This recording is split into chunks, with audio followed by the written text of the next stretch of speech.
so fia fia. So for you, I follow Noa. He has me, oh, oh, let's tell me why my digging no better. Oh, I'm more to all in my lama. I do feel till I won't decide. My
my Lord,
Isulu ivile oona matui tui maletinga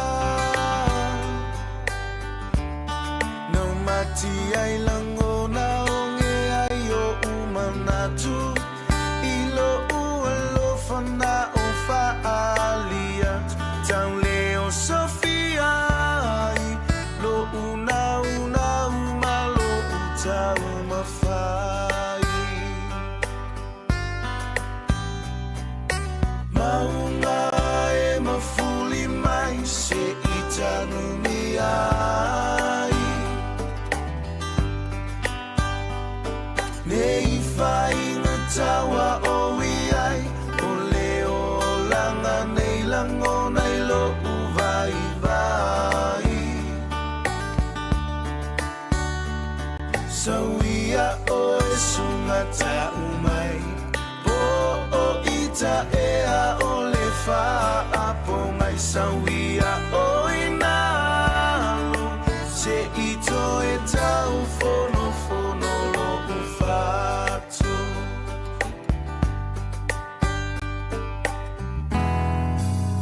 si anga e sawia o le a tafa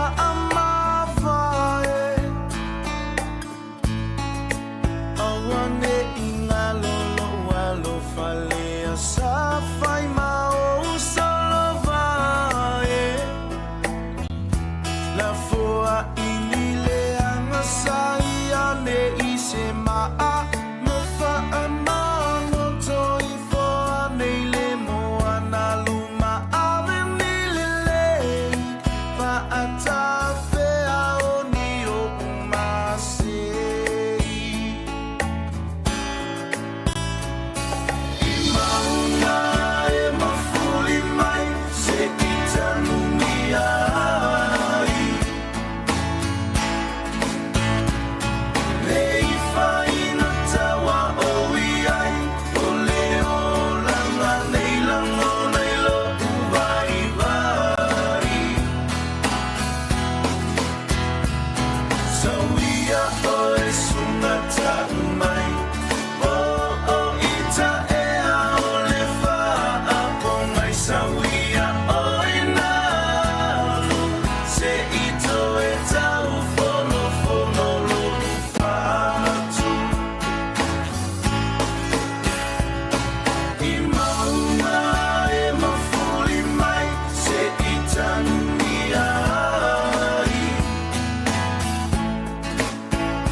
Never thought I'd see the day that the Lord called you to be there by His side.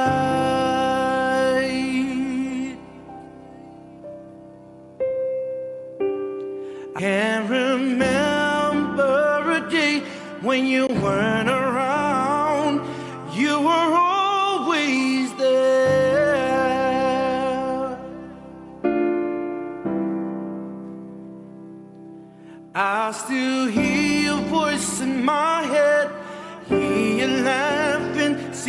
you smiling in my mind.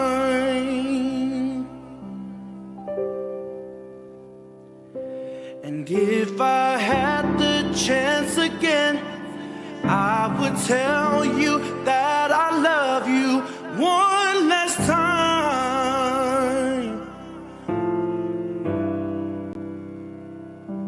And yet I still can't believe that you're gone, that you're gone.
Why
Love you and we miss you.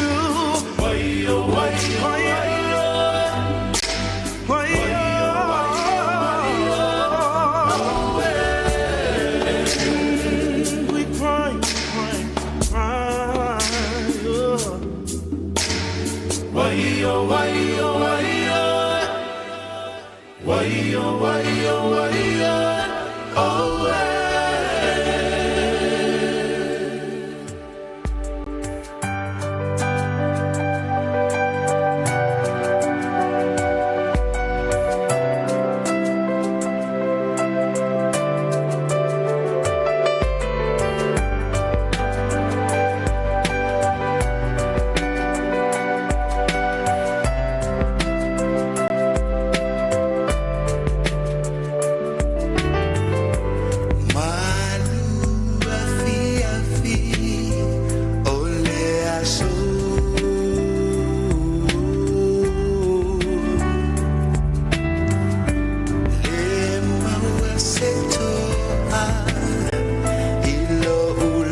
Fesoasoani mo se o mātou tamao Teofilo.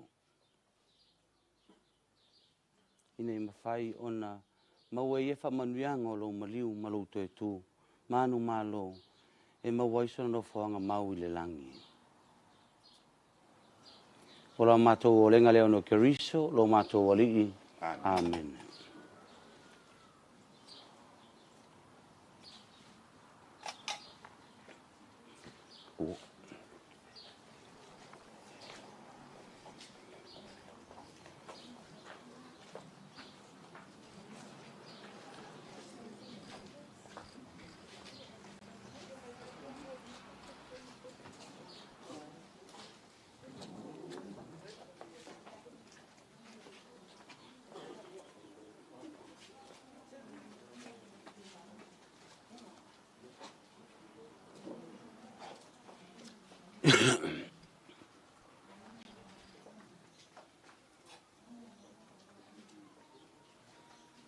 Pa ia la balea le tai sama o tui manua se ia pa ia le tai ula ula o na whanua. Filim po le tuu. Lea na tau I loahi malo. O lo ngoa se la Imakulata. A bea ia lo leo. E whai mafufonga tau mamoli. O le matau tina ia te sia. Ia fionga ia pa te lea kuino, Teofilo. Ia fionga ia tuala, Iakopo. Usom tuangane. Le pa ia ia inga lua. Matau te whaatalo whaatuai. Ilo o tau pa ia malo o tau mamalu. Awhiwhio mai. Susu mai. Maliu mai. Sala mai ao. Tātou te moli mawina whaatasi. Le toe sauninga o sio mātou te mai a Teofilo. Ia, o tai o le sauninga o le fionga ia pātele a kuino o Teofilo. Ai lango sua ai uso o taulanga. Ia manu ia tele tātou sauninga whaapitai.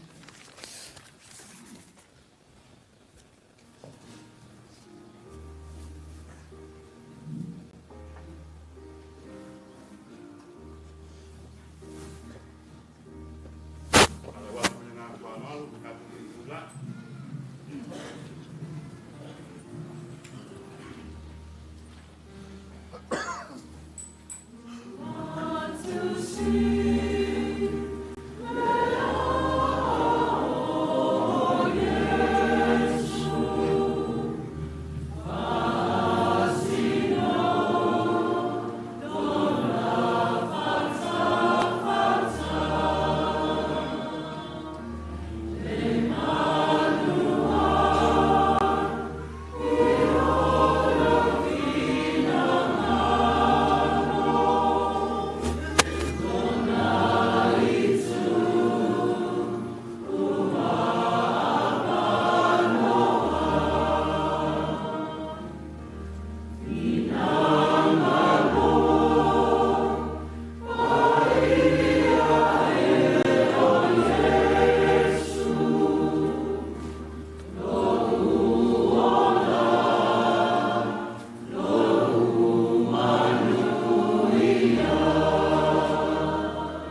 Il sua fortama, malealo, maleangang pa ia.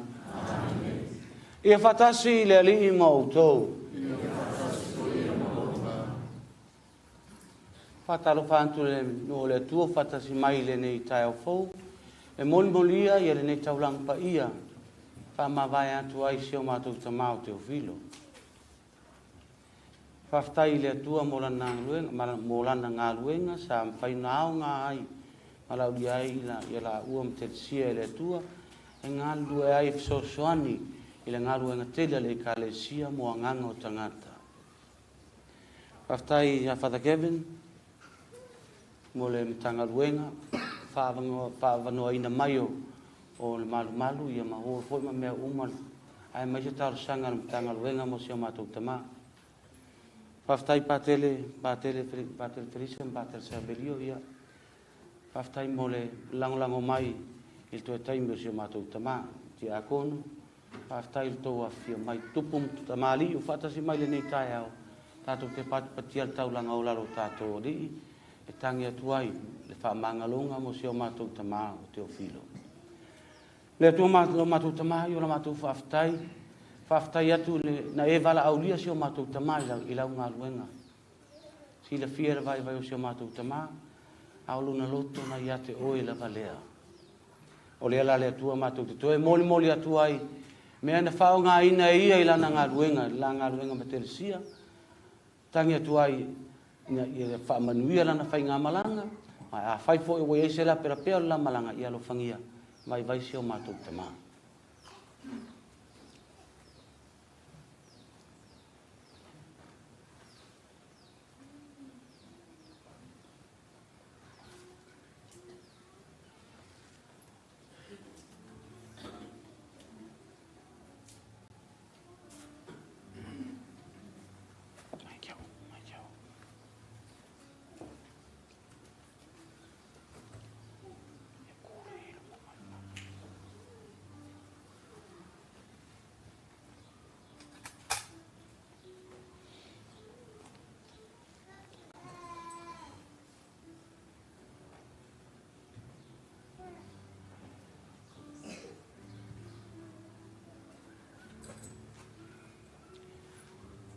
Faftai le tua, o le koluse la mantai ta inga ia ngā luenga Teofilo mtelsia.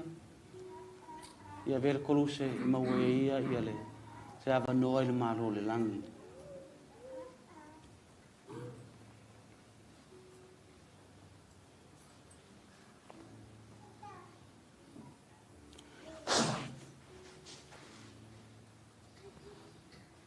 Is that you? E o lo salio e mautino o malava tangata Samoa I Fesoasoani. E moe to e ala I lo salio.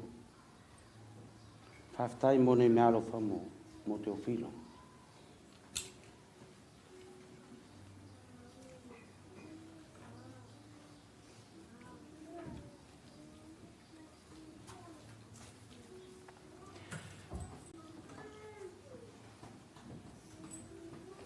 O le tu se lo ngo lunga tu spaiale.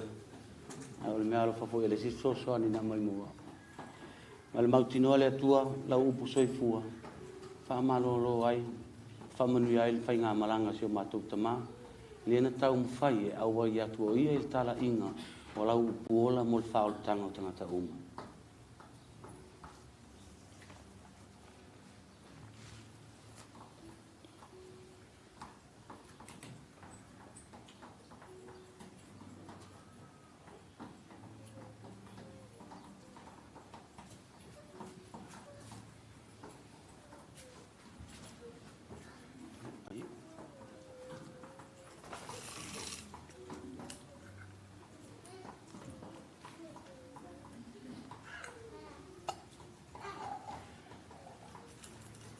Teofilo sau ina lau whainga malanga I le manongi o le langi. Alo whangia o le tua. Tau malau lo wha moe moe. Iana e tali tonu ai. Ia so malava. I le ngaru e ngale atua. Ma tonu foi si o tātou a inga.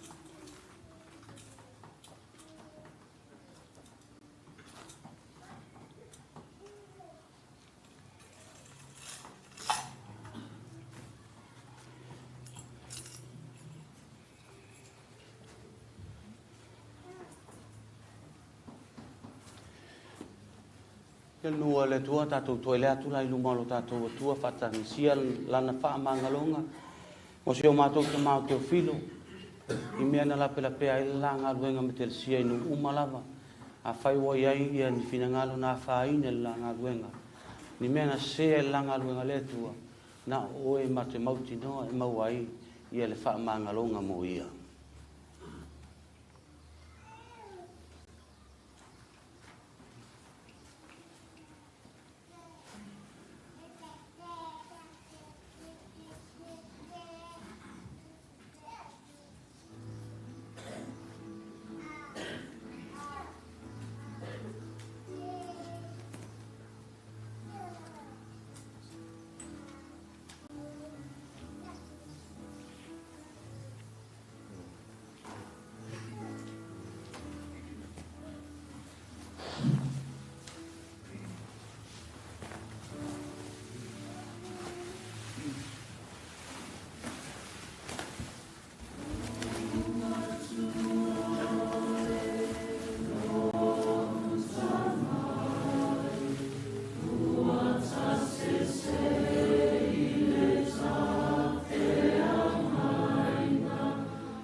Tuala, ua vea lava oeo.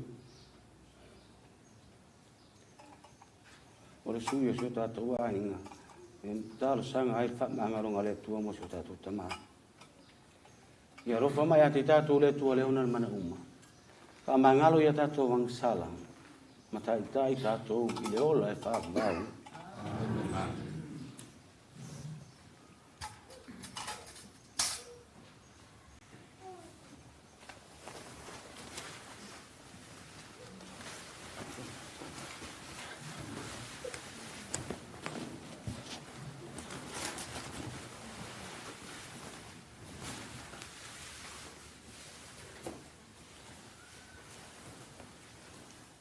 Ia tātou te talo.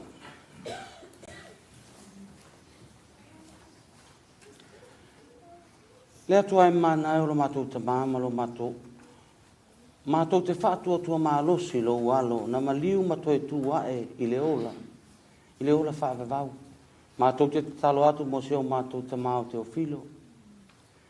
Wa oti a keriso, ia toe tu wae o ia I le aso ngata anga e awai I le mamalu o keriso. Keriso toe tu, le au pa ia umo le langi. Maria malo mato fautuanga Iosef. Leo o soifo pure fatasi mai ma le angang pa ia. E o atu le whaavavau lava.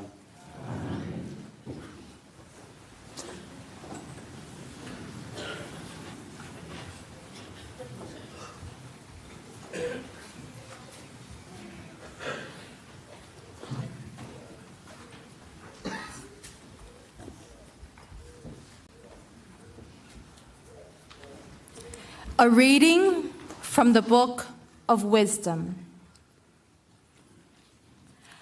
But the righteous, though they die, will be at rest. For old age is not honored for length of time, or measured by the number of years. But understanding is gray hair for anyone, and a blameless life is ripe old age. There were some who pleased God and were loved by him, and while living among sinners were taken up. They were caught up so that evil might not change their understanding, or guile deceive their souls. For the fascination of wickedness obscures what is good, and roving desire perverts the innocent mind. Being perfected in a short time, they fulfilled long years, for their souls were pleasing to the Lord. Therefore, he took them quickly from the midst of wickedness. Yet the peoples saw and did not understand, or take such a thing to heart, that God's grace and mercy are with his elect, and that he watches over his holy ones. The word of the Lord.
O le awhionga a le tua, mai le tusia Paulo i a Roma.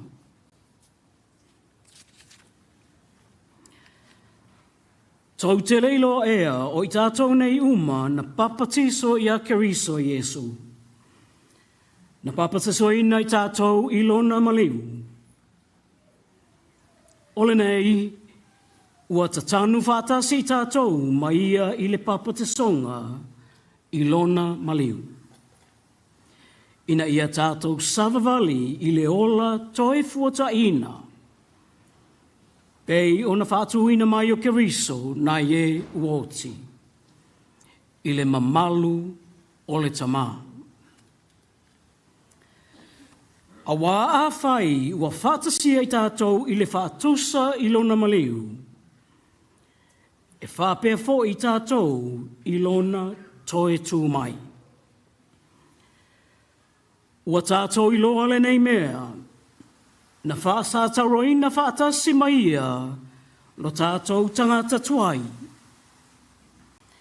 Ina ia whaumati ai le tino o le angasala. Ina ia le toe whapolonga ina i tātou i le angasala. A wā o le oti ua tūsaunoa ia nai le angasala.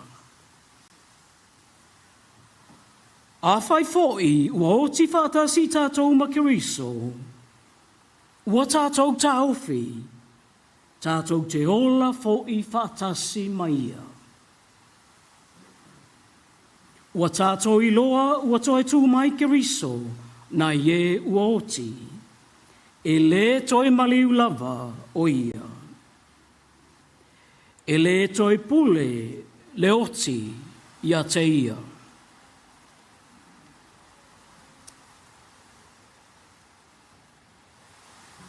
O le upu a le ali.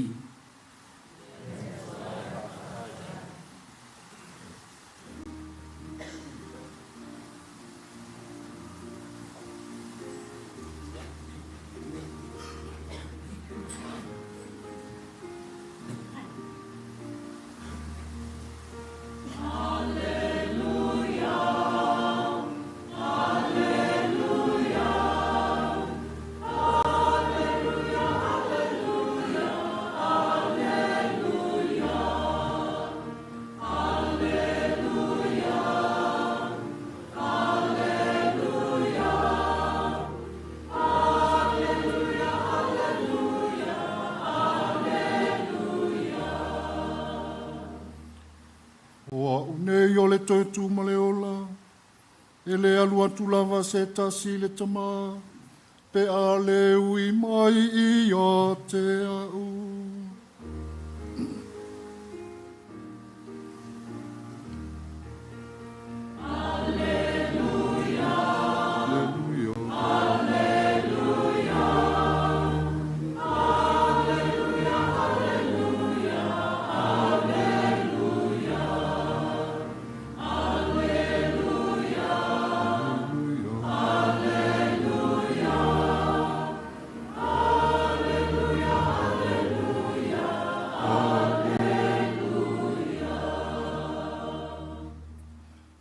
Whatasi le ali I ma outou.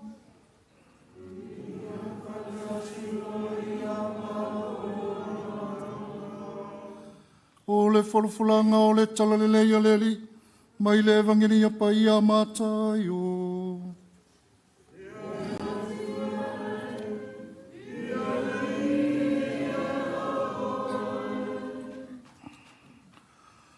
Ua sila atu ia I le motu o tangata, o na maniwa elea o ia I le maunga, ua nofo ai I lalo. O no mai ai lea o na soo I ante ia, ua ia whetala I atu, maa o atu I ante I lantou. Amu ia e mātitiva I le anganga, awa e o latou I le malo le langi. Amu ia e whano noa, awa e whaamawhanawhanaina I lantou. Amu ia e anga malu, awa e whai mō lātou tofi le nuku. Amu ia e fia ai ma fia inu I le ami o tonu, awa e mā o ona I lātou.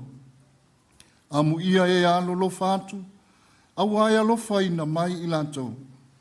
Amu ia e loto mamā, awa lātou te ilo atu le tua. Amu ia e whātupuina le file mu, awa e taua I lātou o antali I o le atua. Amu ia e sawaina o no le ami o tonu. Awa e o lātou I le malo le langi. Amu ia o tou pe a lātou upu leanga. Ma whāsawa I ante o tou. Ma lātou tua ina pepelo o tou I mea leanga uma o na o au. Ia o tou oli oli ma fia fia lava. a wā o i le langi lo o tau tau i e tele. A wā na whaapea o na lantou whaasa wā i perifeta. E na mua mua i ante o tau. O le talalele ia le ali.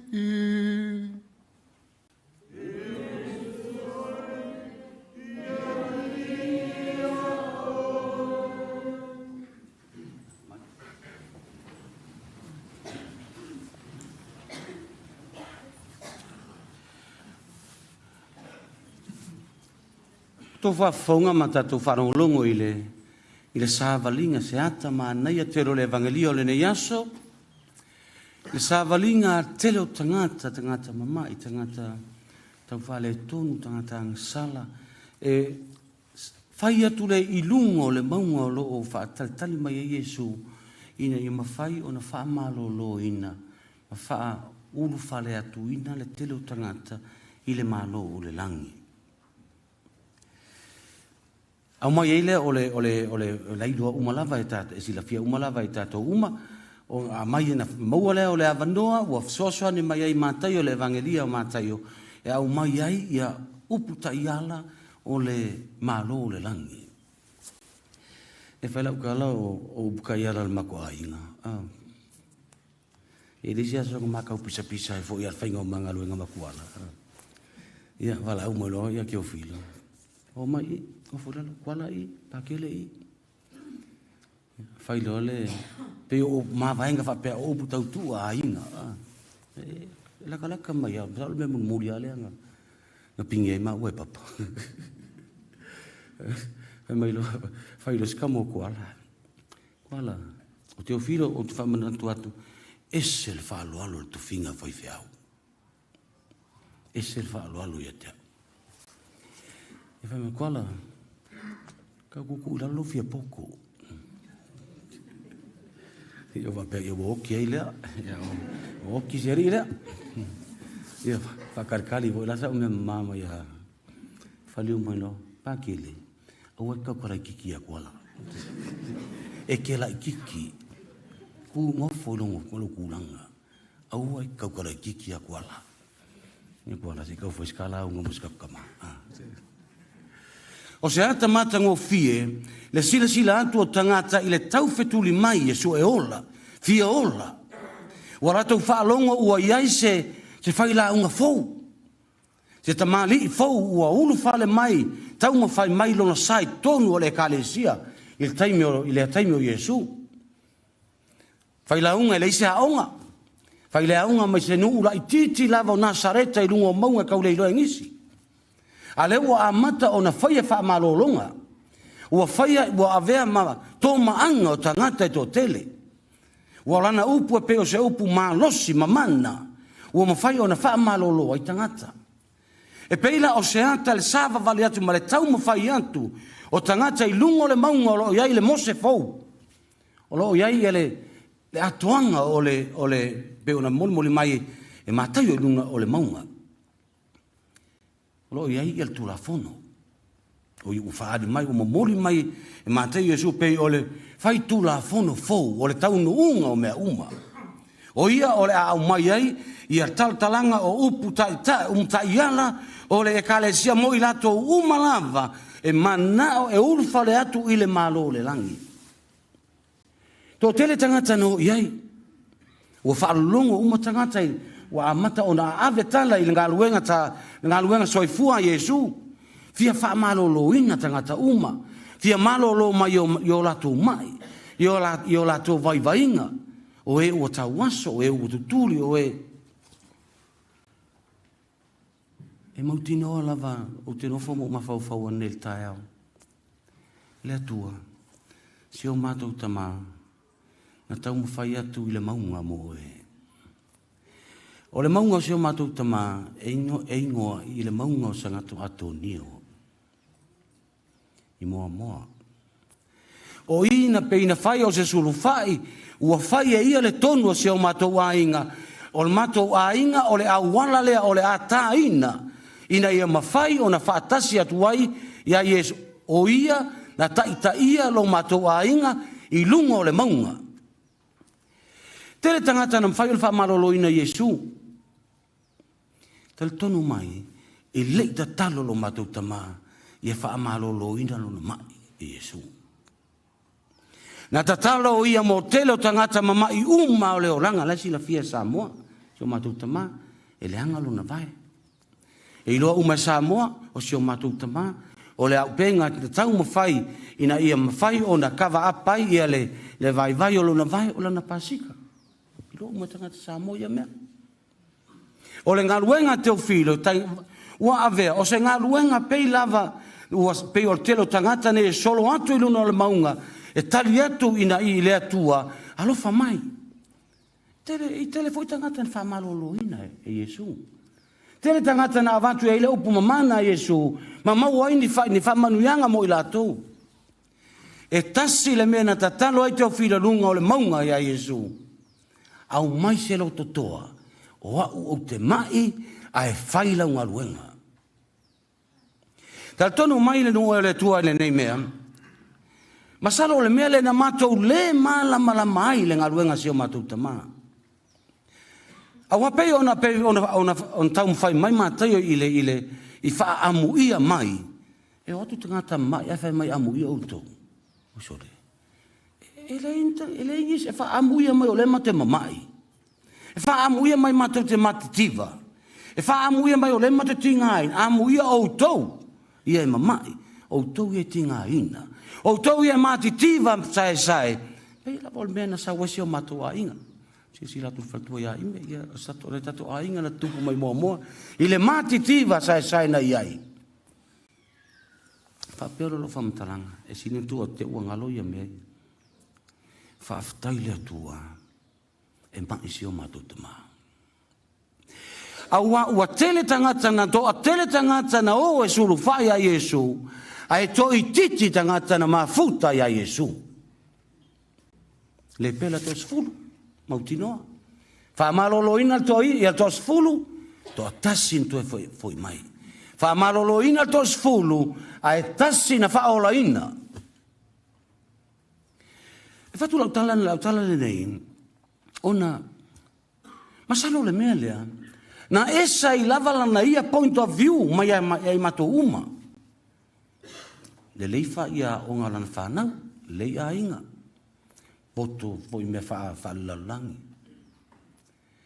Ua fa o le auala na tai nai e Teofilo lo matou ainga. Ua o lava e pei lava upo Iesu. E le o latou e whaalolongo atu i la fionga le atua, a o latou e ola ai. O mea le masimako ainga. O le fai o ala fai pala au, se fai a Jesus. E fai a o lava i mea, so se mea fai a Jesus. Ua o le mele o te fai atu ai, o le mafutanga, ua la longa ai, e le mawhai ona toe ave sea Iesu, ma le matou fale, ma le matou a inga, i antaanga faale aso, e ala i le lotu, taimi o lona malosi, o le farsa, i le misisa, i le talsuanga, i le popole, le taina, o saununinga, o le talsuanga, mo anganga o tangata, e mo moe le matou a inga i po uma i tarosanga. Ai ai le tangata e asi atu le matou fale, i le taimo lai fai le matou, e le mawhai na tau fia le lotu po Teofilo, le ai, a e fia loku, sau kukongu, a le ai kuku i fafo. E fai ngo fia lava, o ngangi, asi o matou tama. Ona, ai sea ua mafua ai, le atu ai ngā va ai, pen fai no whapea, tau whaaloa latu Teofilo langa o tama.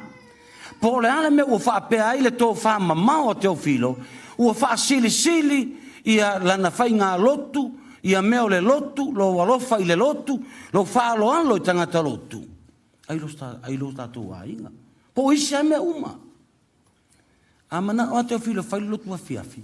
O lai wa ai atu la walai tele mato ngā ruenga lai whai tō ale pese. Tō ale pese, ian ko umala ia, ko mumu solo a mau mai loku. Pe o tangan, o te whai atu. O le ese senga lea. E toa tele i lātou na mulmuli atu ia Iesu, lunga le maunga, fia maua se whaamalolonga, ai o le whaamalolonga na maua Teofilo, o lona nganga whaatua tua lea. O le marosianga le na whai ai lana whaatino ai, lana ngā ruenga whaatsosoani. O le marosianga lea, o lona wha malolonga se yo mai lawa le aso le nei. Lea ua e malolo mai, na ua e malolo, manu malo ilo mai. Lea na sili ai lau wa ai lau tō wha mamau, ia i matu umana warau whanau. Amu ia e mativa le angangau, kai mai Yesu. Tal tonu mai, o tangata mativa o le ai pea. O tangata mativa, ele humiliation, ele humiliating mo lato. Ele ave o se me o masani lato. Ai humiliating mo tangata matitiva, at least kilo iai. Say good morning. Say hello. Say how are you? O mai oe. Pe ole o values nei na tau mo faisi o matou tama e to toi te tono le matou ainga. O a values nei. E iai mea tā ua i leo langa le nei. E iai mea e tau o la pisi. Na filifilia e ia le awala lea e valusi ai ia le finangalo le tua valvalo tua talsanga tua le finangalo le tua. Ia whaia o se aonga, se renewal mo se o matou ainga. Teofilo, e maliu o whaia aonga lava. E si la fia ume, e tangata, o ai, i whai ngā roko koso koe ma lau papa, kusi lau papa e kongo wharisa, e kaua wao ia maua tatou whatua tua i tangata. Ai, o le whaia aonga Teofilo, e o lana mau, e ese mai a tatou mau. Ai sea, o ia e mai. E peo la o non fai antu, o tangata matitiva, e ese lava le latou point of view. E ese lava mea e tu rai mai e mamata i tu le olanga.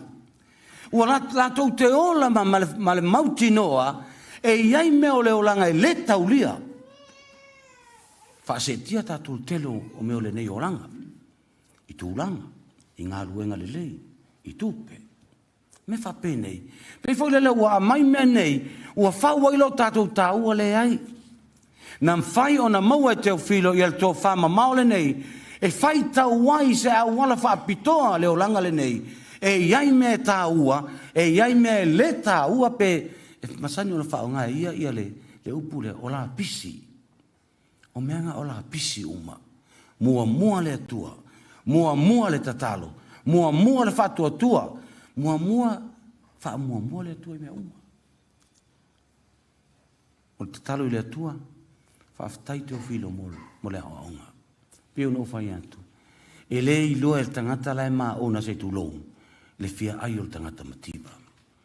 E le malamalama se tangata mauoloa se tangata mativa, le ai. E le malamalama tatou upu, whaamawhanawhana atu i le ama le a, o le tangata lai mai, o le tangata lai mativa, o le tangata lai tingalo na loto. Na o le tangata lava la, e malamalama il tūlanga lai ai. O le whaapera al whainga roa whaamtaranga, whaafetai le atua, a wa o le mai seo mātou tamā, ua mawhai o na ia whai tauina ai, i se au wala ese, i a tāanga o le nei o ranga, malamalama ai i mea tāua, ma mea e mawhai, whaapele tāua, o le whaunga, i ana i alava upu, o la pisi uma, ata pasia o le o ranga. E foi o, e whae tau whaapea i al whaingoro whaamtaranga. Whaafela na iloa mea tāua, ma mea le tāua. Masalo e whaapea, e whai atu whatata inga whaapea. Kua mako iloa leo, kua mako manga kua leo, il keimingi.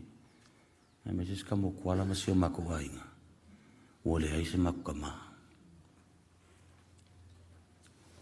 Mantua, ailoa. E iei mea tāua.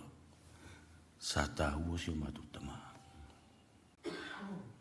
Uala longa, ia le pūle o iei tono le mato si mato. Mato fo i olanga. E iei mea tāua. E iei mea le tāua. Whapena atura whamtalanga wa aonga le malo langi. Ia i lato uma, o lo iei o lato tamau, o soifo mai pēr matina. E iei mea tāua. E iei mea le tāua. A whai o iei ina i o tō mātua, a lofa iei. le il taimi. Alo lofa iai, tilo yo la tō mata, whalo longo iai.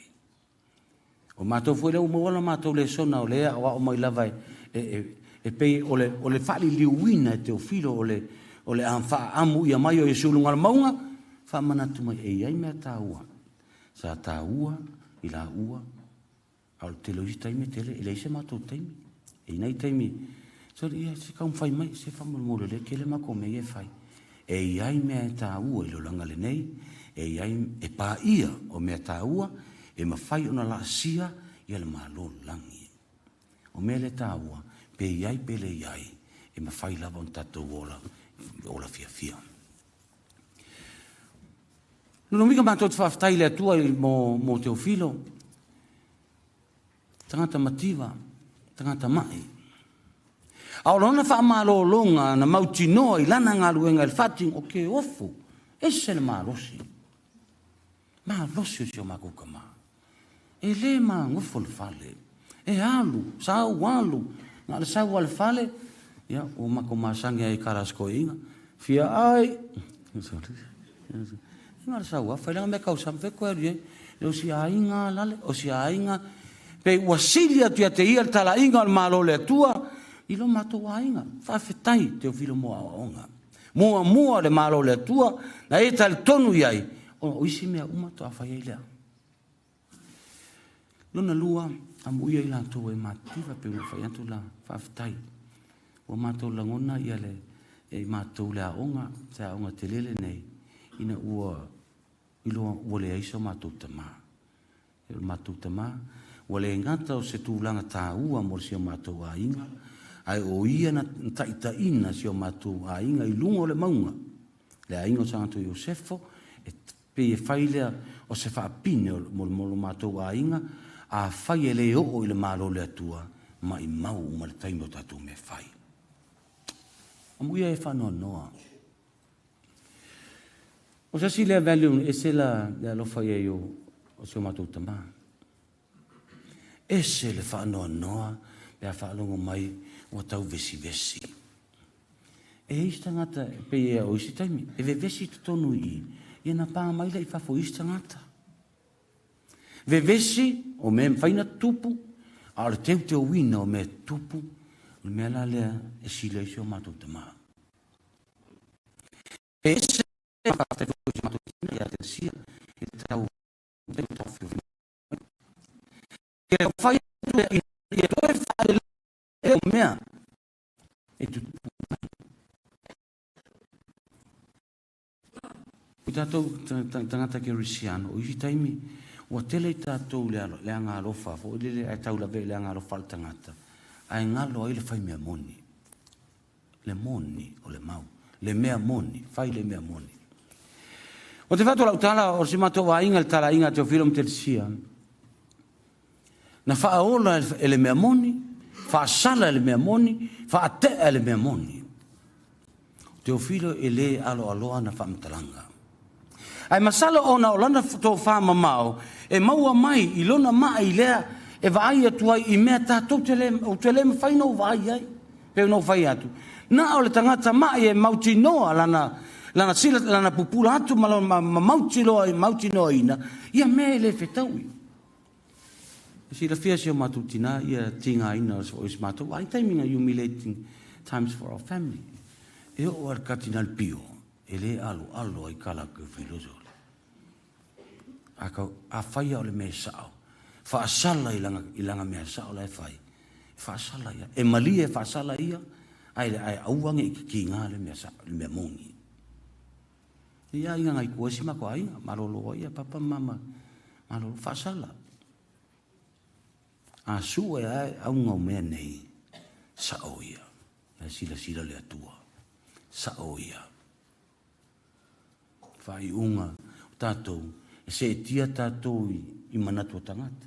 Iangi mea ange ua ma, whai le mea moni, o le tangata mai pei o ia, e iloa le mea moni, e fuso mo le mea moni, e tangi mo le mea moni, e le mai le mea moni.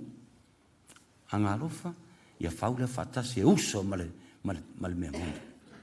E le mawhai nāru la ngaro whanganau ia, le ai, pe o telo o istaimi, so tātou ainga, au wane emotional, ia le, fōlele ia le toe aso si o tātou tama.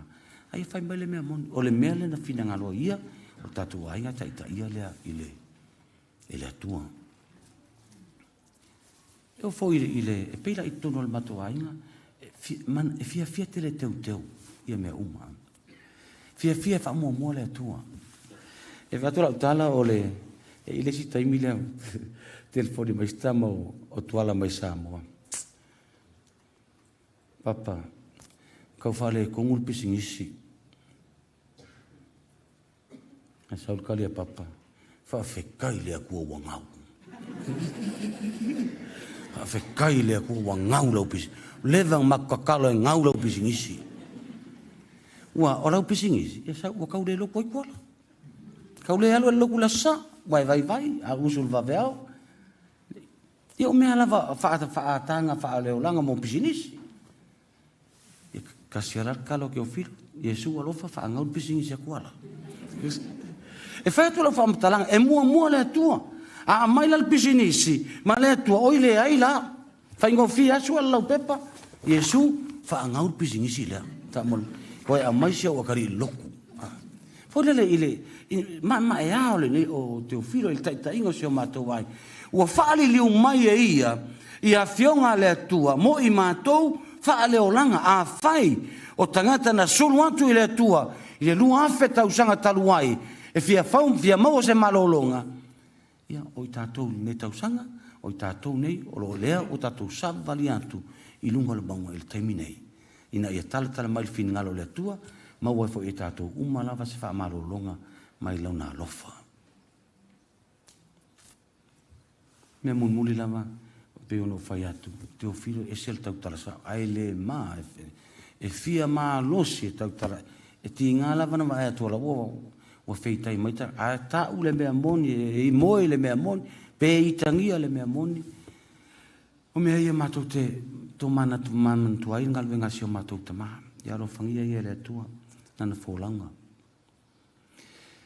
Talo pea mo ia ina ia a whaina ini mena manu o langa luenga i Samoa, po New Zealand nei, a whaina i fo ia nisi o whinangalo i a inga ma, ia ro whangia si o mātou te maha, e wha mangalo. Awa o ia, na tau mo whai e wha mangalo tangata. Fia ngionu ngā li, na kau whaale leo si o mako kama. Fia ngionu ngā li e ua fusu, ua kalepe, i e koe kolo, e koe kau whaale lei. A ole mea e fia ile nganga.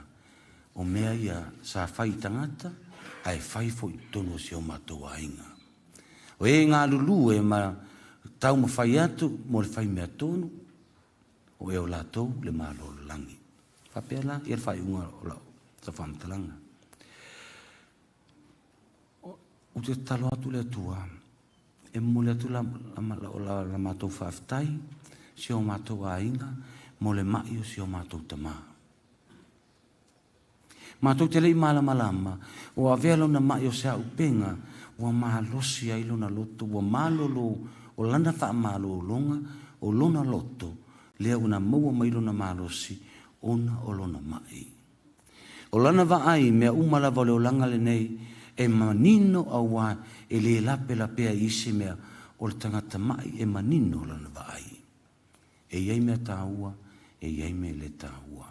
E mua tangata, e sila fia uma foi, e tangata uma mena ngalua e Teofilo Tersia, manatu faa, i mea yo o sinoti e na whai Samoa, alofa i tangata, ngā lulu e whatasi, whai whatasi. E whawilunga o le baptisonga, o le nei lava, e whasa lava i nei mea, e tā ua tangata uma i luma o le atua. E le aintangata e siliantu, e le aintangata e maulalo mai, i luma o le atua, e tutusa uma tangata. Mea uma na ngā lulu e ai, whafounga o i lātou e tu whātu le komunio, whafounga uma o mātua, matiname, whapena, o le mele na mawha i luna whingalo. Leona loto, marona whingalo, ta ua whapea, o no te whaaloalo si o te maa. Ina i alo whangia lai le tua lana whainga malanga. Na e mana o se whaamarolonga oe, o lea ua whaamarolo oe, i le mapusanga tu mau e le tua. Ina suafo o te maa. ma le alo, ma le ngang pa ia.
Ia lo fangia lana whainga malanga ia mapuatu ia le malama o lo mamalu. Whatasi marau pai umo le langi, whatasi maangiru umo le langi. Tato talsia le kalesia ao. Le tamapa ia le tupsa. Uso a epikupo. Missionary. No favoto. Matangata kirisiana uma. Ia taitaina ma whaamalama-lamaina le anganga o le atua ngā luenga whaasinoti mo le whaaorotanga o anganga. O le olenga lea i lea. Lea ie whaafomai. Tatou talsia e si o mātou tamā i a Teofilo. E i o lau folfolanga. O au o le toi tū ma le ola. O e tali tonu mai i a teau. E ola tū maupea i lātou e le mali liu lava. O le tātou o lenga lea i leli.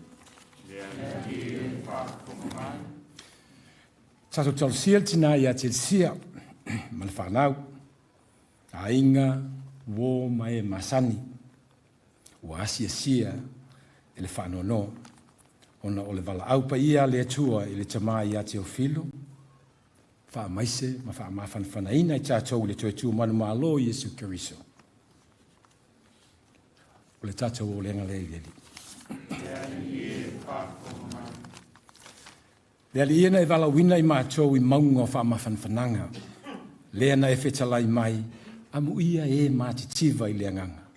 Aua e o i lātou le mālola langi. Alofangia le anganga o si o mātou tamā, Teofilo, ia mapu atu i le malama o lou malu. O le tātou o lenga le ieli.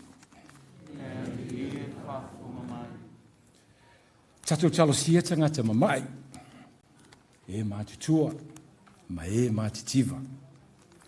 Ia musu-musuina loto o tangata kirisiano i le alofa mo le whaaolatanga o i lātou uma. O la tātou o lenga lea i leli. Tātou talosia le tātou wha potopotonga nei, wha pia fo i lātou wa le ngāwhatia mai. Ia vea le upu o folfolaina le nei tai au, e whaamalo si au i o tātou ma o lātou wanganga. O le tātou o lenga lea i leli. Ia ro whangia le tuota le mai po i isi tārsanga o lona atia i whinangalo ma mātou mana. Tārsanga tuai po i mo si o mātou tina tersia i mo pele mālosi. Ia mai se mo tangata mai umalava. Ia. Pasulu atu le malam o le tua i aina. Mai ma whai una sosoane ati ai. Ai mai se tangata mātiva, tangata vai. Tangata lea mana ia. Ina i mwhai una mau mai le tua so la tuma ana. O la matou o lenga lea ono keriso, lo tanto wali i. Amen.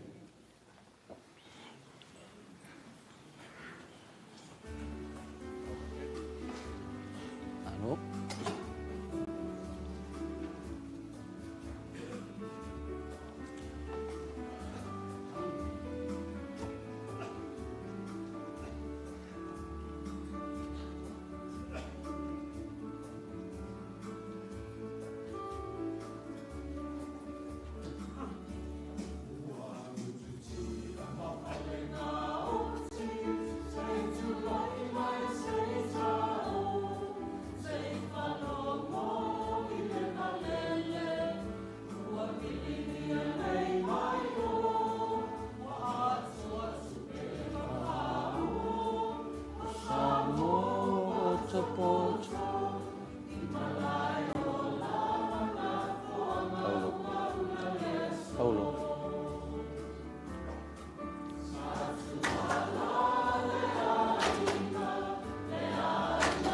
Auro, kusile como kafa mo.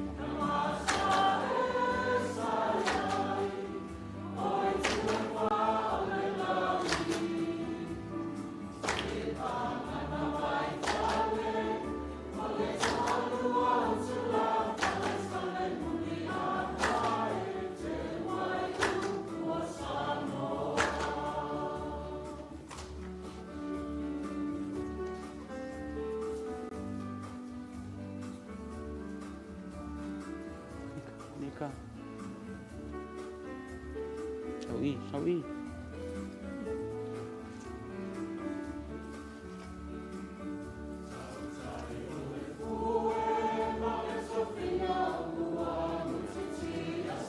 Ya vi le tole langi melo wanga lo farmato mo wene me alo fa we fo ai mai. O mala vane langi ya velos famamia tu mo moi mato.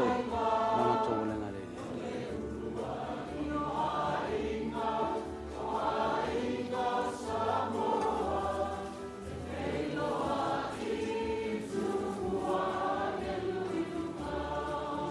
Jacinta. Oh, thank you, my dear. You want to pray here with me? Love you.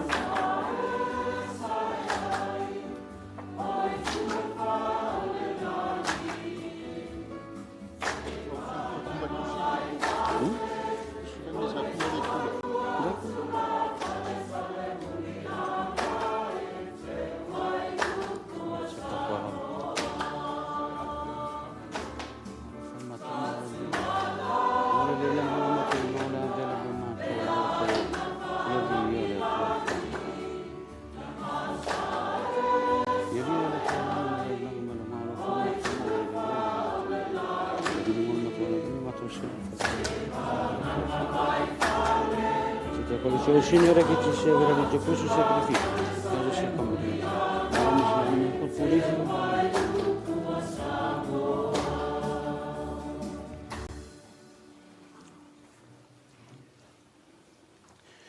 Uso ma tua fa fine tatu tala tu italia tatu ni taulanga le tua le tama le ona le mana uma.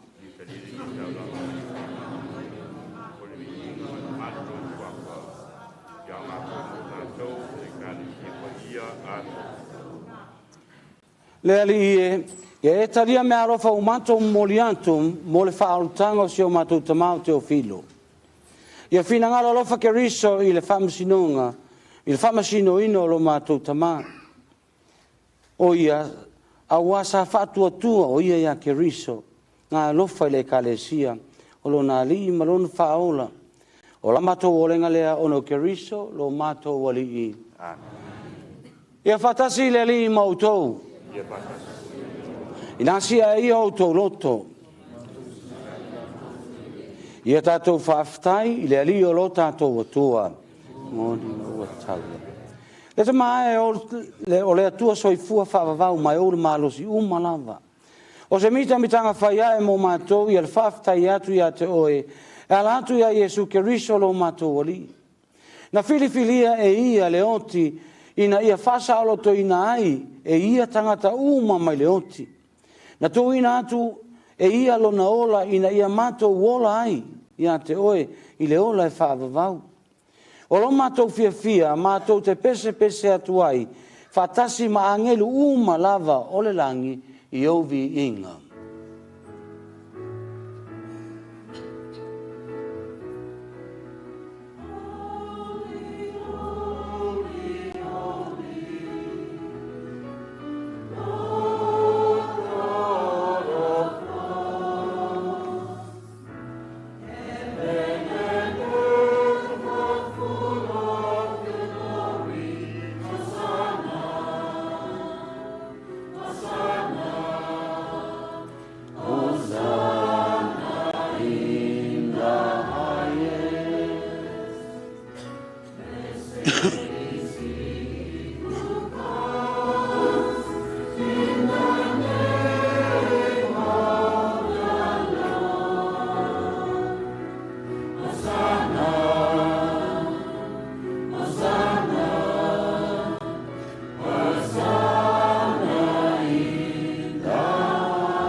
Leli e ua e matua pa ia lava o le punaanga o pa ia uma.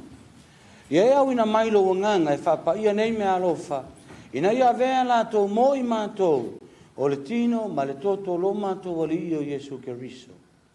A o reitu ina atu o ia le oti o se oti na ia talia lo na lava marie. Na tango ia le areto ma vatu ia te oe le whaftai. Na tofi le areto mtu watu ilona au so o ma le whape atu. Ina whetango fia iai, iau tō uma maa ai iai, o lo tino le nei, o le awha ina atu mō tō.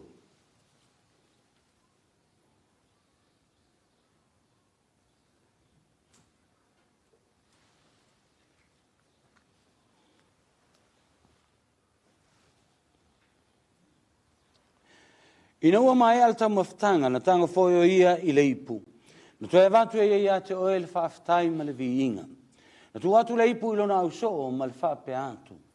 I nā whetango fia iai o tō uma ma whiinu mai iai. O le ipu le nei o lau tonto. O le toto le whianga inga whau ma le whaavavau. O le awha amalingi ina ia mo o tō matangata uma. Ina ia wha maangalo ina ai anga sala. I o tō whaia le nei sauninga o le wha manatunga o au.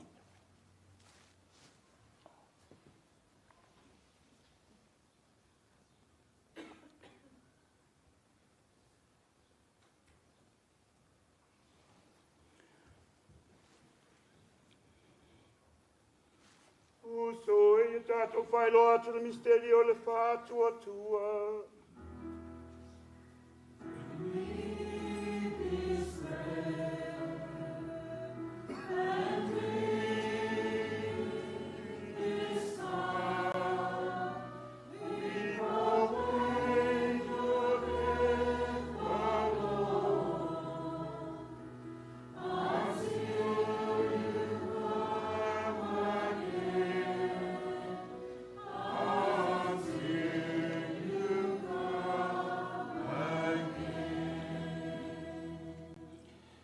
I le whamantunga o lona maliu malona toi tu mātou te mole atu ia te oele te maae o le nei areto le ola. Ma le nei ipu o le whaarutanga mātou te whaftai atu ia te oe. Ina e aloa ia i mātou e tutu atu ia uruma ma au auna atu ia te oe. Fesoasoani mai ai mātou umalava. O e ua mautu whaanga le tino ma le toto Keriso. Ina ia whaatastasia i mātou i le mawhtanga e tasi e le angang pa ia.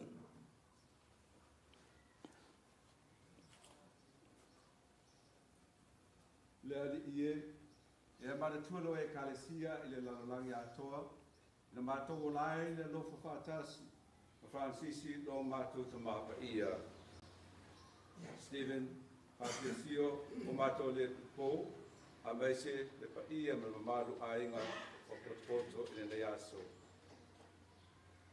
e mana tua o mātou ta mā whaafengainga tau i le langi i a Teofilo Iakopo Lewe e wal awina mai i le nei o langa.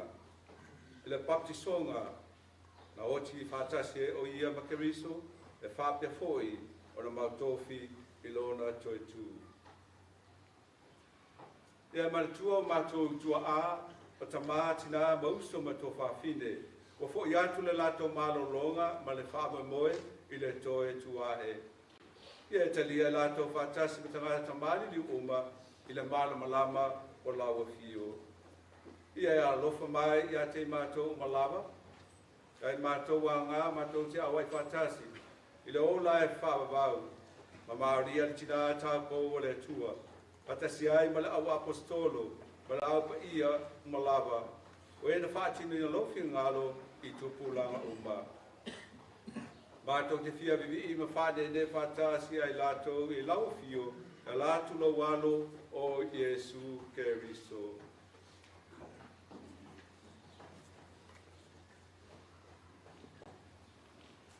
Ona o ia whatasi mai ana ia te ia, i le mawhutanga ma le anganga pa ia, o le vinga ma le mamalu atoa wai laua fio, i le whawawau lava.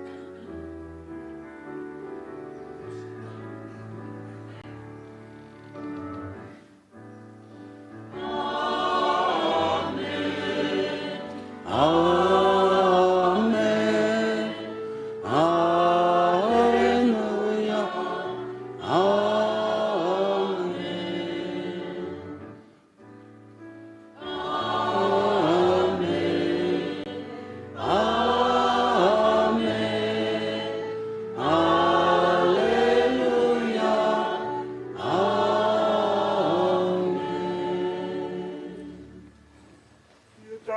tau nei mas palangolango ai te talo. Nā, mai lo tātou alia Iesu Kerisko.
La vai mātou le lia mai leanga uma, ma o mai ai mātou le file mui o mātou aso.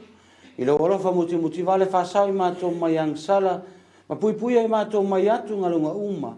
Au mātou whatatari atu ma le wha moe fia, mo le toi a fio mai o lo mātou whaola, Iesu Keriso.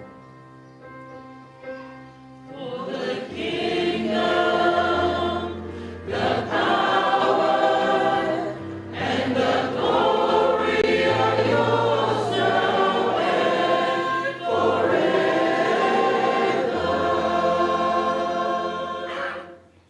Dalia Iesu Keriso na e whetrai atu lau apostolo, o te tuatu ia te outou, lo file mu, o lo file mu o te whai atu le ia te outou. Awane e sila mai o mātou leanga si o mātou tamai a Teofilo, a le whatu atua o lau e kalesia. Mai au mai ai mātou le file mu, ma le tase o lau mālo, le ana e soifuai mo le whaavavau lava. Amen. I ate outou tu mau, ia le file mu, mai le alii. E whaatasi o ia. Tātou whaelo nei, whaelonga o file mu o Keriso.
Whaauta le tamai mamo e le tua, whaauta I lato umalava, wala ulia lan tali suanga. Manuia I tato umalava, wala ulia I lan tali suanga.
A tono leo tatou mai nei le mol mau se matu tina. Ole ale fai mo le mau al matina. E fai atu pese tala. Ole mako kama. Ole sifi o fie fai mea o fofongia. Mo ia lo kala. Mo ke fe ala mangir kai au. A koe koe aku le kuria. Mo le aku kusi. Kusi mat koe inga. Whamai. A uman mon maua a mama. Nga kire o lo video lea. Mai ma le link. Mai kire link lea. Nga play leo lo video. A umala le mo le mau lo ki nga. O le a ki aku le video lo kama. Aia sanga ia kalanga. Nga kangopue. Ia ai. Siko sila iai. Pea play aku le video ko inga. Ia man whanau lava. Ia tātou te tā.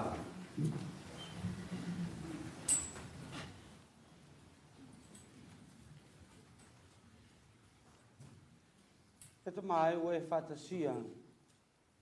Teofilo le lau ai o lo inga. I le langi. Te sosone atu ia te ia mua pēa i lo nā lofa. Whatasinga ma le fia le au angiru uma le tau samaanga o tu mau le langi. O la mato o renga le ono keriso, lo mato o li. Amen.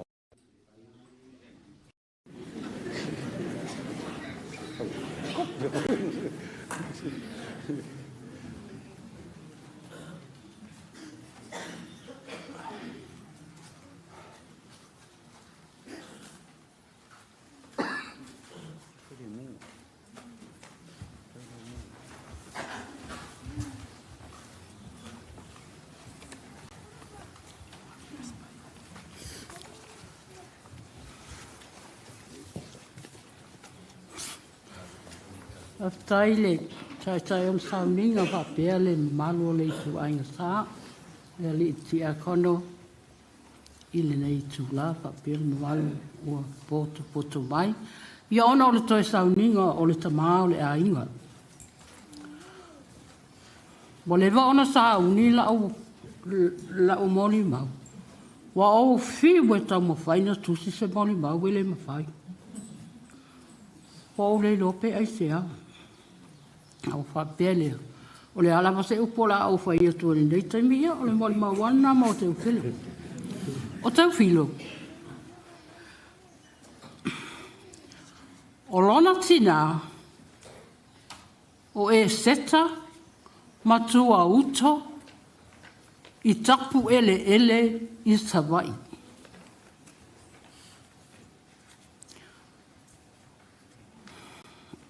Ile ainga o tuala tulo ile awa.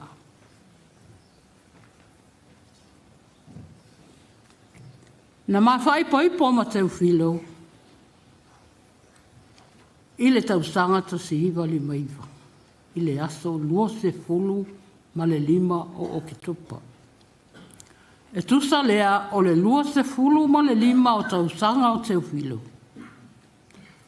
Ma lie, na mao, na tanga o Teofilo wha aselo o asa whanau. Ina lei te ua ma le wha ai poipo. Na af tusi lea i le lua se fulu tasi. Ai le ai e se fulu ma le 5 o tausanga o Teofilo. Na uma ona ma whai poipo. Ona whai mai leo Teofilo. O ia fia aru le tofinga wha Fesoasoani. Ona ma sauni lo lea ma o le tofinga wha Fesoasoani. I le tausanga ta siiva ona se fulu. Ta siiva ono wha. Wha au ma Fesoasoani Teofilo i moa. Este fulu tausanga sa mai ai i le ngaruenga i moa. Ona sato fia o ia e le katinari e ngalua i le fale lo minga o le lo mitusi i moa. O ia foi na ia li wina le au auna o le tautai. E o mai i le taiminei o lo o wha ingoa i lawa le nusi pepa le lotu o le tautai. O Teofilo, e tele ona te whinga sa iei ile au whainga ruenga. Sa avea o ia mataitai i le tolu tausanga. O ia fo ios te utupe o le au whainga ruenga. Ai maali. Tolu tausanga e le pasia le te utupe a te utupe. Teofia e avea mataitai fono o le au whainga ruenga i sa vai ma upolu. Tele mea sa Teofia iai o ia. Sa taita iai. Ona o lona loto tele. Loto toa. I lea taimi a o malui. O le tele o taimi. E la i titi le mamafutanga ma Teofilo. Ma le mawhanau. A e tele i le ngā luenga. E o i taimi o mātou mea ai lea fiafi. Mautile a ai whatasi. Taru waile to anga e albe whaila na ngā luenga. Ai tia i lama mātou. O Teofilo foi. O se tangata sawa. O le matua sawa lama. I le mawhanau. E o ia pātele lele. Nga le anga umalima ruspa. Sasa pātele. E Teofilo. Te popole ia e Teofilo ia lātou pēa lofa. Sa lofa i le sasa. Wha tonu. E o mai i le taimine. Ia. Na whai mai leo Teofilo. Ia. A whai lawa e ola. Le tamai titi e le i wha alongo. Ia. E inu lawa ia i lona ia le wha alongo. A o lona tiu te tamā sa tau wabe. Sa matua. Tau anga i ai e le i wha pēa na wha vai vai. Teofilo se tangata loto tele. Loto tele i mea unga. Le pose pita whale au waa lea ia stoi ina lea wa lea ia la inga malu si longa loto. Ia a le tele o taimi o le maanga luenga. Nu usa maanga lue ai. E malanga lava. Malanga lava Teofilo. E le se nu una misi le malanga Teofilo. Malanga mai i nei i New Zealand. Ia peo se tangata ma e mea e ho ile le e musu. E manao ini mea fou. Manao i mea a wa e ho ita maiti. O mai e, no foi lana. Tango le toi lea, o le lima lea, wale toi, o le lima lea, wale lea. E whape nana na nau fo ile le ia i loa e ta maiti mea uma. Po tangata uma.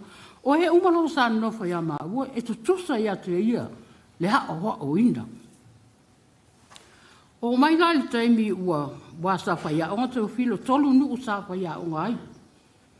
Sa matau, le o waa, o ale i pata. Mea lai malie, whamai ia matai o le nu. Halo loa e o e whaatali le whaia o ngā, fia wa ai umatangata i le whaia o. Ia, mo tau nu ula le wā. Alai nofo nofo a Teofilo o langa ato lau whalai e tau weku. Ia, la tulo le sipa mua tu le sipa ala tua mai. Le ai wa ver fai o. Ai sa ul fai o. E pi o le vai. Ia. Ma io o talas si au vai ngai sa le mo. Ia, paula o stoi ina. Na o mai le taimi nei wa. Ngase. O mai e ai taimi e whaanoa noa au whatu. Ai se hale me wa e whaanoa noa ai. E nofo. Whai mai.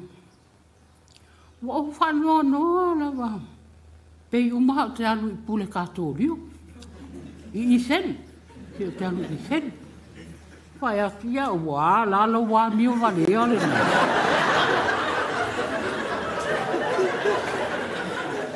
Ai se ala le me wa to e fefea. Fatile ai, yon sai vai we. E te le alu lanu, e te alu le langi, e alu fa Yesu ya oi, e wi ana mi vale ai alu. O winga na o sitoia ina.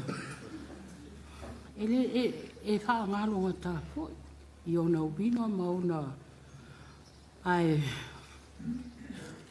ole o Teofilo. Ia tono o tangata umai e vai. Teofilo lona paipainga o mea tau tama i tai. Mea moni ala utanga.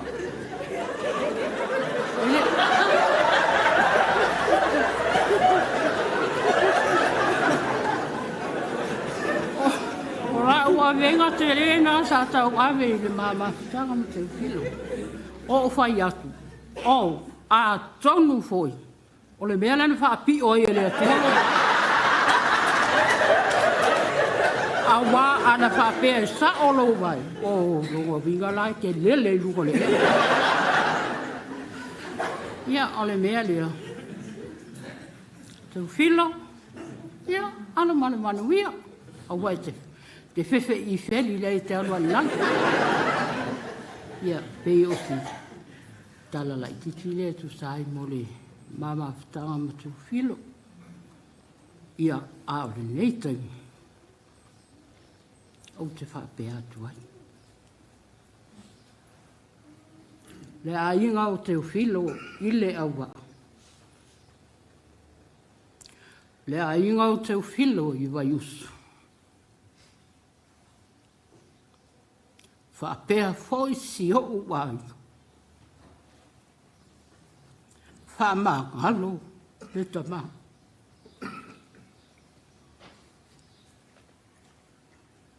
Pea whai na ioi ni ona se i le whawhenga iai maoto. A wā o le whaiwa le tangata o le se. Manuia tele le paia ua whātasi mai ona o le toe sauninga o le tamā o le aini. Soi fua mai manuia le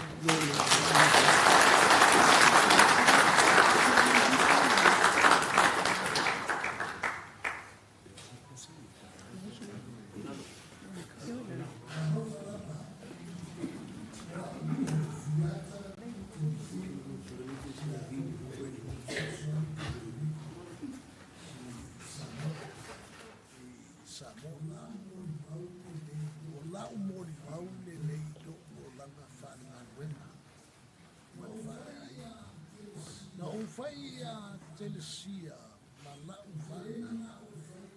O telema na o faye la to se pone.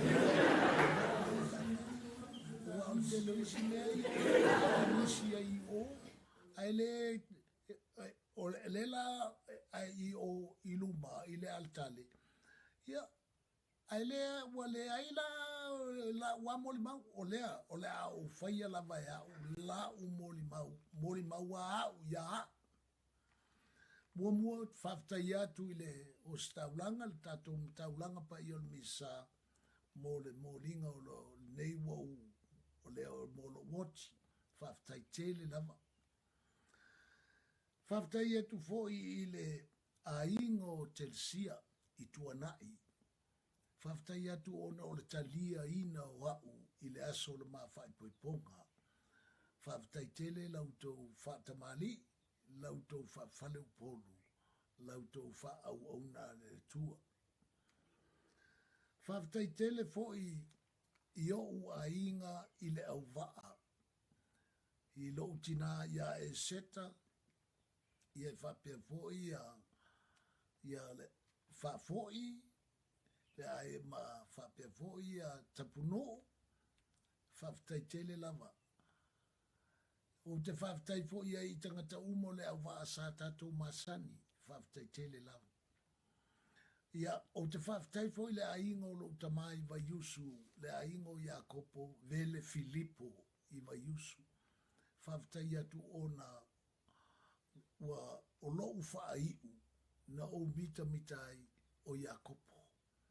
O te whaftai atu ia te oto, o le nā wa uma na whai isi la umoli mau, I le pongai na I bea uma tau I le tatou ainga I vaiusu. A o te toi whaftai atu, whaftai tele lava I te outou, nia puleai, whapea foi le masino, whapea foi pālii, ia whapea foi mau ma a mela, I autou whainga sa tau whaia aia, whaftai tele lava. O te whaftai foi I o uso ia whanau e seta i le whanau whafoi, ia spili, kola, lisi, ia whapefoi ene, murianga ene, ia whapefoi leone, whaftai tele lava, le whanau tapunuu, whaftai atu, mō le waainga o au, i e whaele whafoi i le taimi sa o vaaiai, ma tausia e seta, ma whaftai foi ai na ia tapunu i le sa tātou no foina o ilo lele. E nei ngalo whai atau taitunga ma whanoti o le unga li lea sa la tausia mai au a yaso o ulai titi.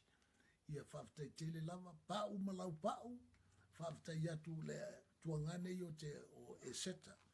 Whaftai foi le ainga o feo ma mena, le malu feo ma mena. O te whaftai atu wa o le tele o lo o langa ma mātou, sa mātou no nofo ai na ia te outou.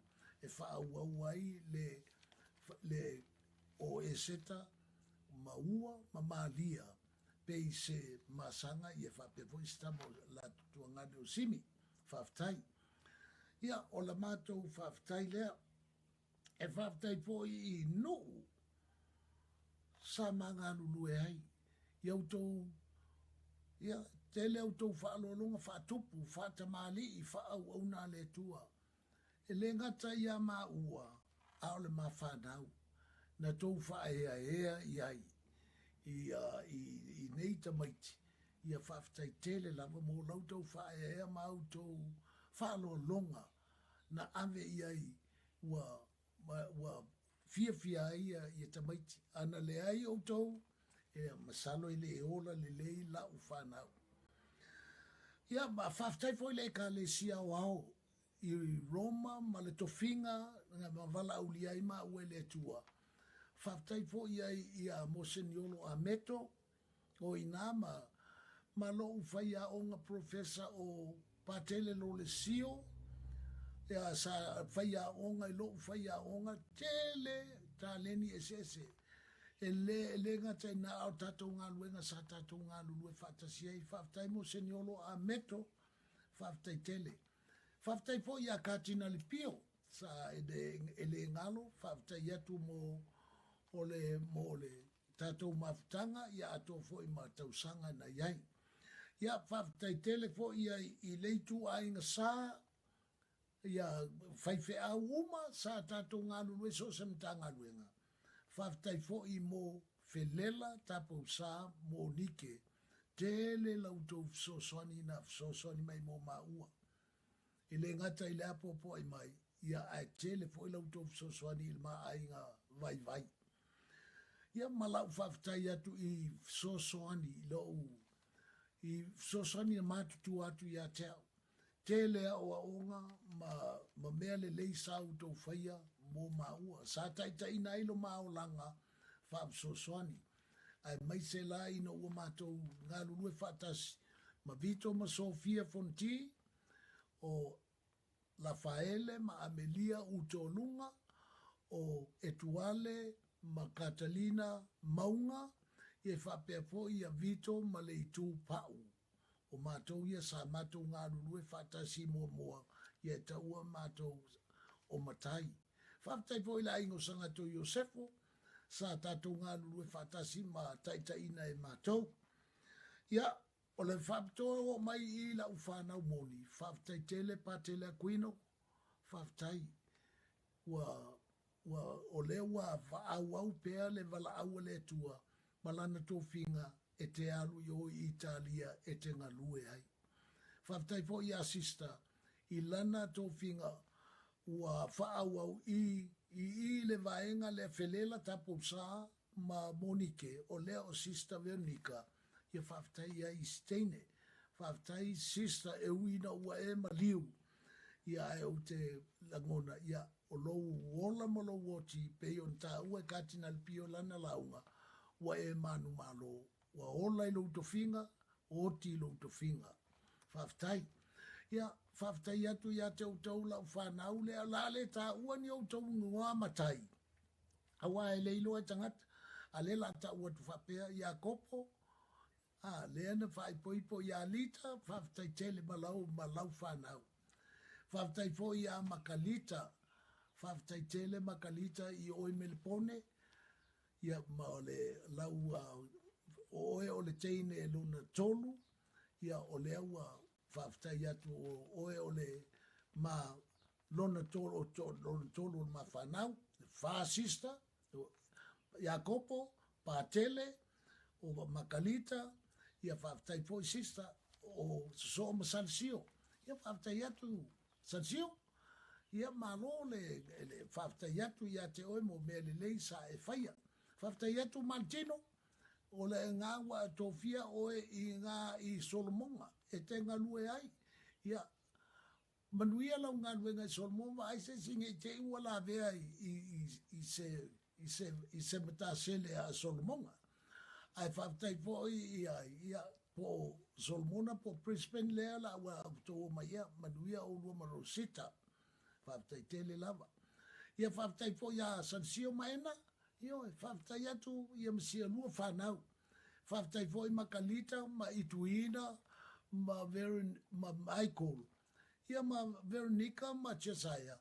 Ia o ituina o le ma tentiti lea na whai e maua. Ia uia lea, ai whaasolo pea.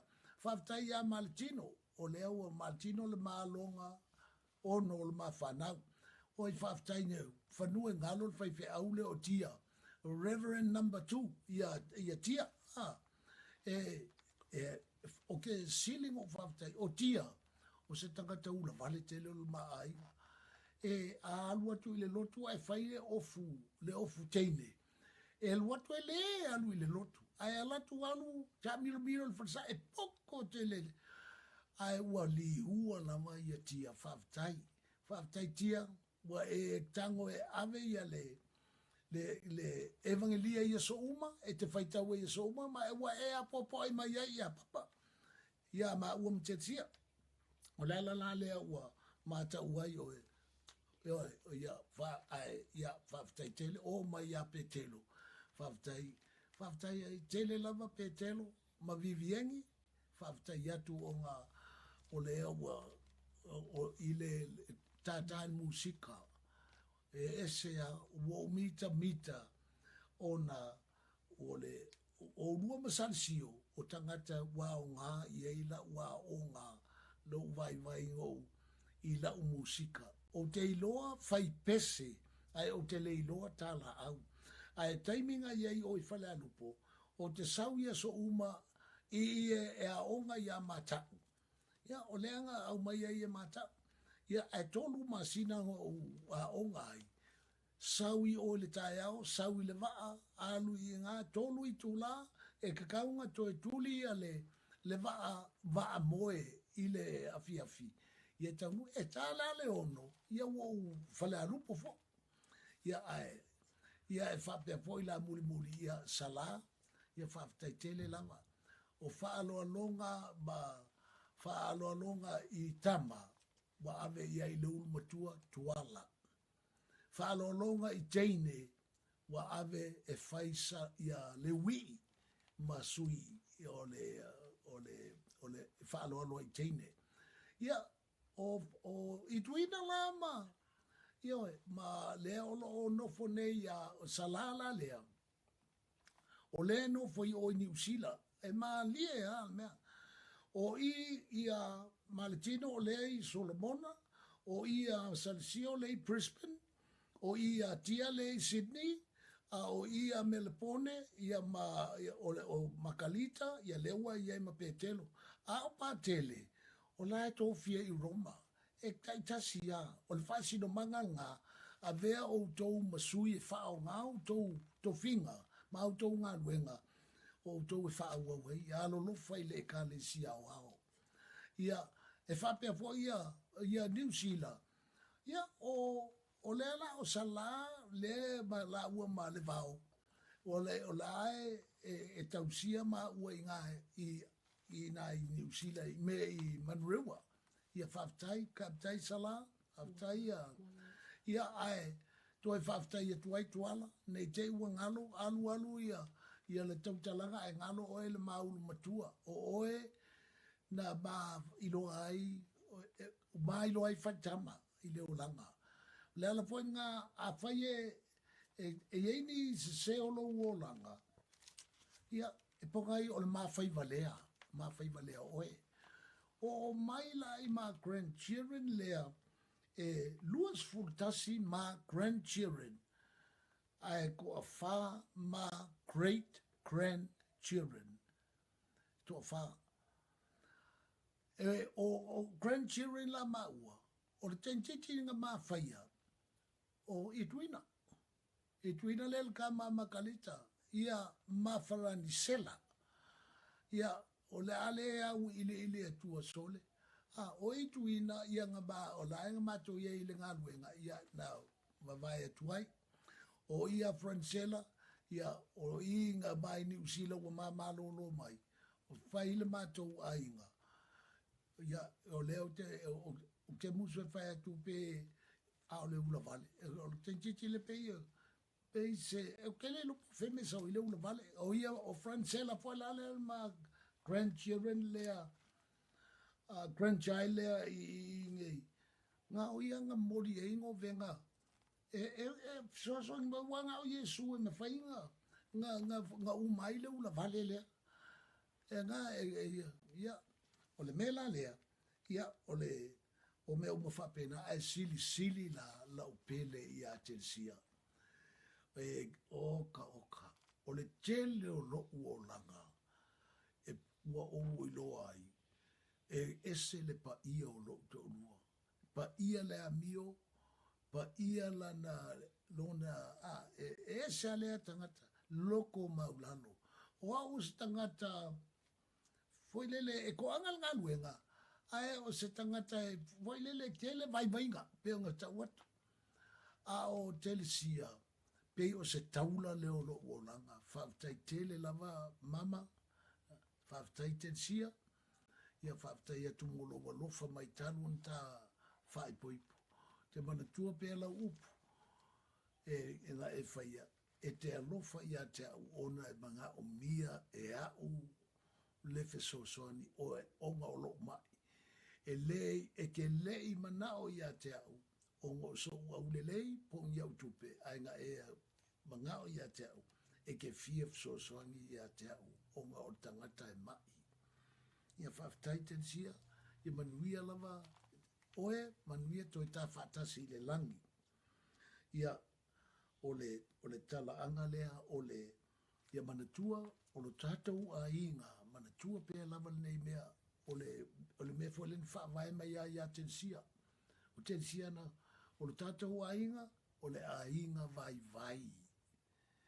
o ma ua se urungari vai o le tātou a inga le a ia Teofilo ma tensia le a inga o Teofilo ma tensia o se a inga matitiva ele maoloa matitiva na ilo uma le matitiva o se a inga whatau vaa o ma ua o se a inga whatau vaa ia pei o le talatu lea a ia manatua o le whaavai o le tātou a inga pei se whaavai le funga whalitonu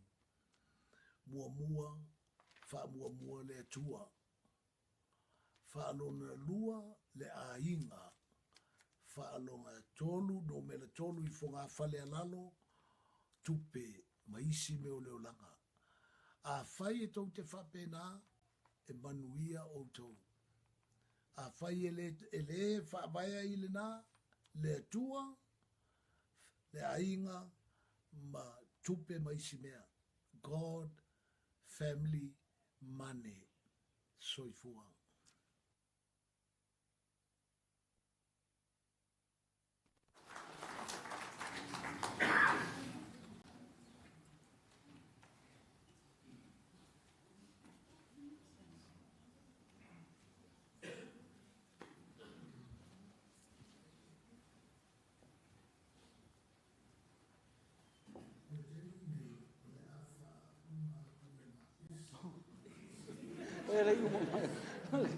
Okay.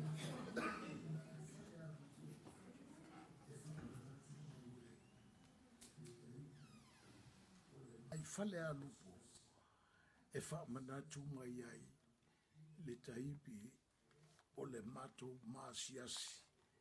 masiasi ma le to ilalo i le ngā luenga oa o maua whape fo il whanau.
Ia tātou tūtūra.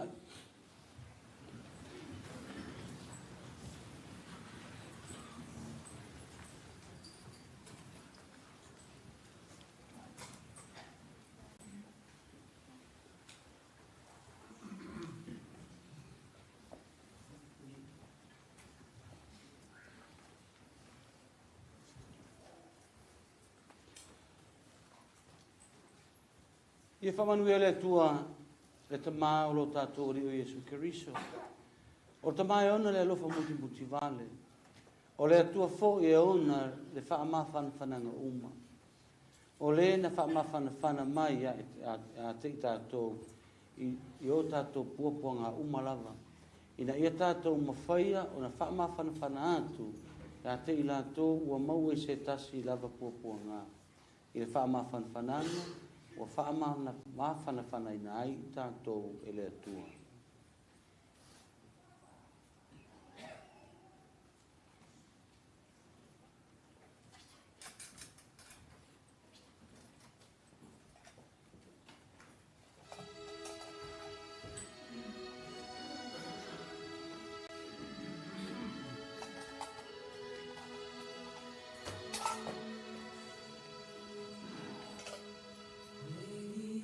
Angels lead you into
Po so sa wina lo tino maliu Teofilo le vai.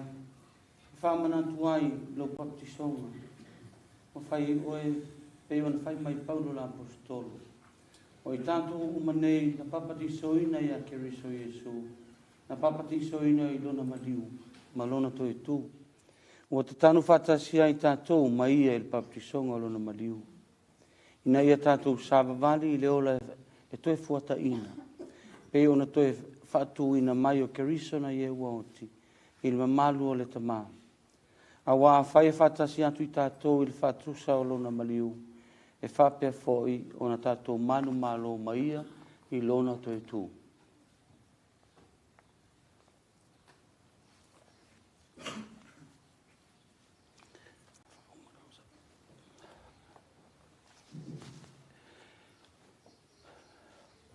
Te mumuli atu le whaftai, a whionga usoa e pikopo, pātele te akon, Father Murphy, and all the parish here. We thank you very much for all this time for the disturbing, the deed of our Father here.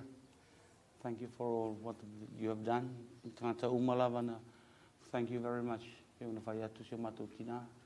Tata wai umalava, whaftai.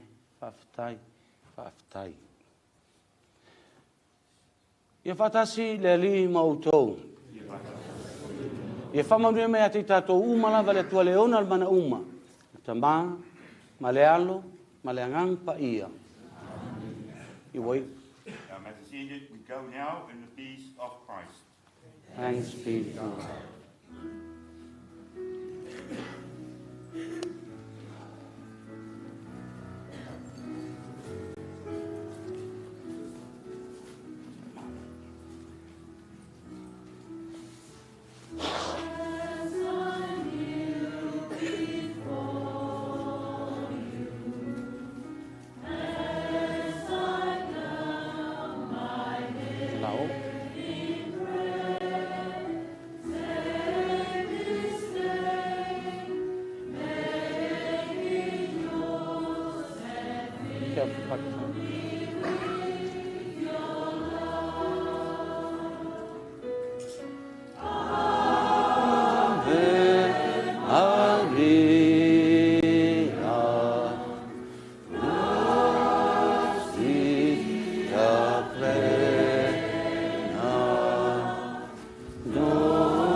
Ia, mo le atu le ngaka whaafitai, le paia malmamal, o whaiga renga paia le tua.